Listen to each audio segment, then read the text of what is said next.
செங்கல்பட்டு மாவட்டம் பொழிச்சலூர் மூவர் நகர் குடியிருப்புக்குள் வெள்ள நீர் புகுந்ததால் அப்பகுதி மக்கள் அவதியடைந்து வருகின்றனர்.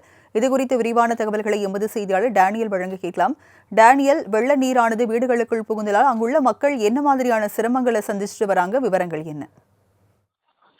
நிச்சயமாக ராஜலட்சுமி, செங்கல்பட்டு மாவட்டத்துக்குட்பட்ட பல்லாவரம் தொகுதி ராதாகிருஷ்ணன் சாலை மூவர் நகர் பகுதியில் வெள்ள நீர் குடியிருப்பு பகுதியில் சூழ்ந்ததால் அப்பகுதி மக்கள் இயல்பு வாழ்க்கையில் பாதிக்கப்பட்டுள்ளனர்.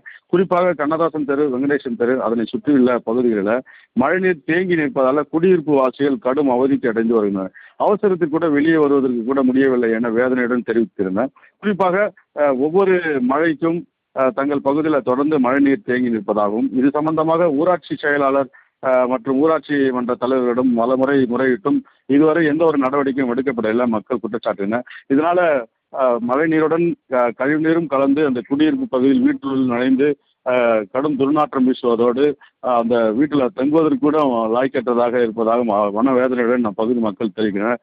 சாலையில் நடந்து செல்ல கூட முடியவில்லை. அதனால கழிவு நீரும் மழைநீரோட கலந்து இருப்பதனால கடுமையாக அவதிப்பட்டு வருகிறார்கள். இதனால உடனடியாக போர்க்கால அடிப்படையில் இந்த பகுதியில் ஊராட்சி மன்ற தலைவர் வனஜா, ஊராட்சியோட செயலாளர் சங்கர் ஆகியோர் உடனடியாக நடவடிக்கை எடுக்க வேண்டும் என அப்பகுதி மக்கள் கோரிக்கை விடுத்துள்ளனர். ராஜலட்சுமி, குடியிருப்புக்குள் மழைநீர் புகுந்ததால் அங்குள்ள மக்கள் அவதியடைந்து வருகின்றனர். போர்க்கால நடவடிக்கை மேற்கொள்ள கோரிக்கையும் விடுத்திருக்கின்றனர். விவரங்களை வழங்கியதற்கு நன்றி டேனியல்.